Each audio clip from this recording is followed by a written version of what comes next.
안녕하세요. 제임스입니다. 최근 국민연금의 모수 개혁이 가까스로 국회를 통과했습니다. 하지만 이제 노령연금이 삭감될 수 있는 자동 조정 장치의 도입이 이슈로 떠오르고 있는데요. 과연 무엇이 문제이며 해결점은 없는지 오늘 자세히 알아보도록 하겠습니다. 최근 국회에서는 국민연금 보험료율 13%, 소득 대체율을 43%로 인상하는 모수 개혁이 국회 본회의를 통과하고 나서 국회연금개혁 특별위원회가 활동을 시작했는데요. 이는 그동안 모수 개혁에만 집중하며 미뤄왔던 구조개혁을 서두르자는 의도입니다. 모수 개혁과는 다르게 구조개혁은 국민연금뿐 아니라 기초연금, 퇴직연금, 개인연금 등 성격이 완전히 다른 연금제도를 아울러 노후 소득보장 제도를 만드는 작업이며 세대 간 형평성을 고려하여 제도가 더 오래 지속될 수 있도록 하는 것이 핵심이라고 할 수 있습니다. 이 같은 구조개혁은 모수개혁보다 더 어려운 절차가 기다리고 있습니다. 국민연금을 10년 이상 납부해야 받을 수 있는 가장 일반적인 형태의 노령연금을 인구 구조와 경제 상황에 따라 수급액이 바뀌는 자동 조정 장치의 도입을 두고 정부와 여야 그리고 시민단체의 의견이 크게 갈리고 있습니다.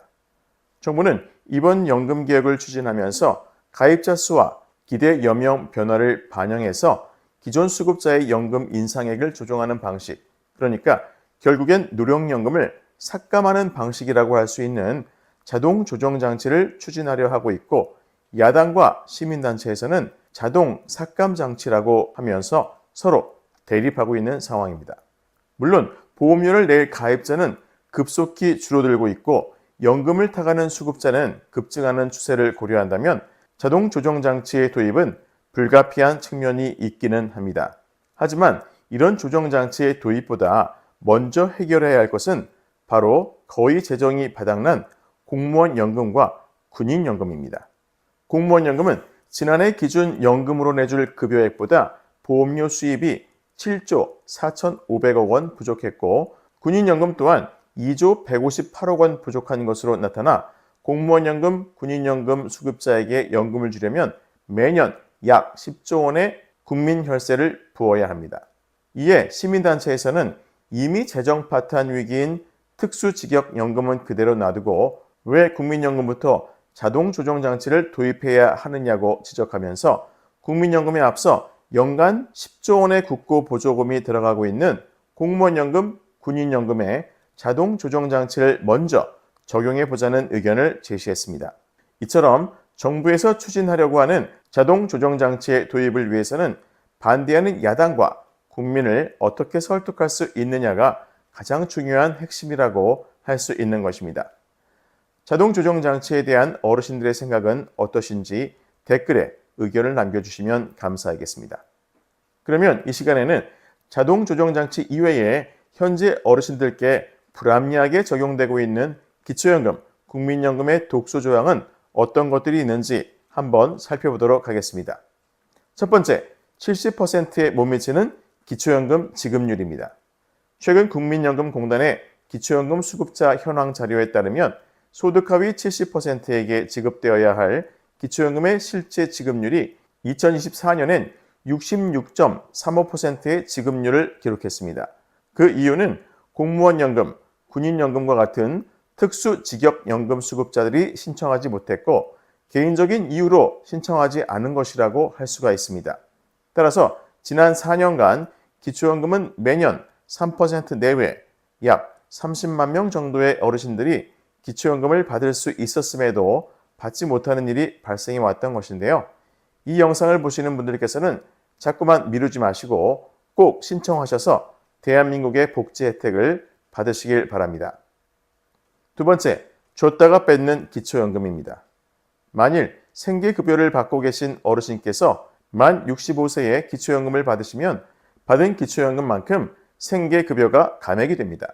예를 들어 생계급여를 받고 계신 어르신께서 만 65세에 기초연금 34만 원을 받게 된다면 기초연금 34만 원을 100% 소득으로 반영하기 때문에 생계급여에서 34만 원 삭감된 생계급여를 받게 되시는데요. 이렇게 줬다가 뺏는 기초연금은 당장 시정되어야 하겠습니다.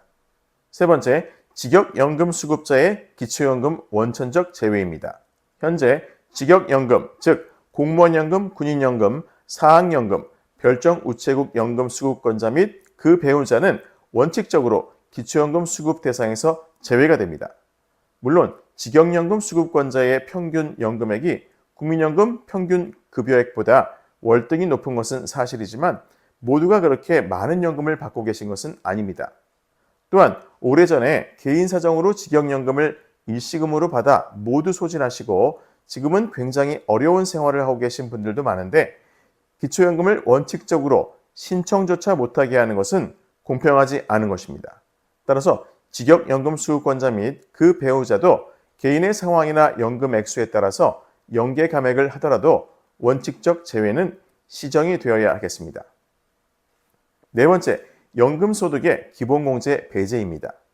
기초연금의 소득 인정액 계산 시 연금소득에는 기본공제가 없습니다. 근로소득에는 기본공제 112만 원과 추가공제 30%를 적용하는 것에 비하면 너무 큰 차이가 나고 있습니다.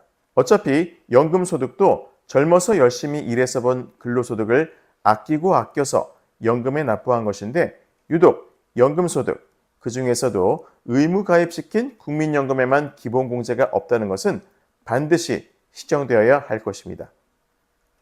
다섯 번째, 재산의 기본공제에 대한 불균형입니다.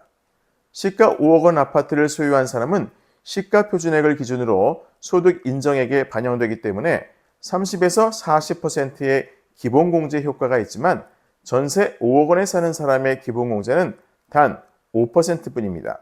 또한 5억 원 금융재산을 가지고 있는 사람은 기본공제가 2천만 원입니다. 그리고 대도시의 지역별 기본공제가 1억 3,500만 원이고 중소도시는 8,500만 원, 농어촌은 7,250만 원으로 기본공제에서부터 차이가 많이 납니다. 여기에 대출은 부채로 인정해서 100% 공제해주고 있습니다. 이런 내용들을 종합해 보면 되도록 많은 대출을 받아서 대도시의 자기 집에 사는 사람이 기초연금을 받을 확률이 높다는 이야기인데요.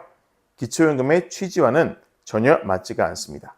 대도시에 부동산에 유리하게 반영되는 기초연금 계산 방법도 또한 당장 시정되어야 하겠습니다. 마지막 여섯 번째는 국민연금 연계 감액입니다. 국민연금 연계 감액은 2025년 현재 국민연금을 기초연금의 150%인 51만 3,760원 이상 받으면 기초연금의 최대 50%까지 감액하는 제도인데요. 기초연금을 연계해서 감액한다는 것 자체가 말이 되지가 않습니다. 더구나 현재 국민연금을 10년 납부했을 때 받을 수 있는 국민연금 월평균 급여액이 56만 원 정도인데 내 돈 한 푼 내지 않고도 받을 수 있는 기초연금을 정부에서는 40만 원까지 인상한다고 하니 얼마 차이가 나지 않는데 누가 과연 국민연금을 납부하려고 하겠습니까? 기초연금을 더 주는 것도 중요하지만 현재 상황을 보완하고 시정하는 것이 우선되어야 하는 이유입니다. 최근 발표된 국민연금연구원의 통계 자료에 따르면 기초연금이 40만 원까지 인상되면 33.4%, 즉 국민연금 가입자 3명 중 1명이 국민연금 납부를 중단할 수 있다고 밝혔습니다. 이렇듯 더 많이 내고 더 늦게 받지만 받는 금액은 별 차이가 없는 국민연금을 기초연금과 건보료까지 손해를 봐가면서 누가 계속 납부를 하려고 하겠습니까? 따라서 오늘 말씀드린 기초연금의 6가지 문제점의 선제적 해결과 함께 국민연금 가입자에 대한 배려가 반드시 필요하다고 볼 수 있습니다. 오늘도 함께해 주신 여러분께 감사를 드리면서 늘 건강하세요. 안녕히 계세요.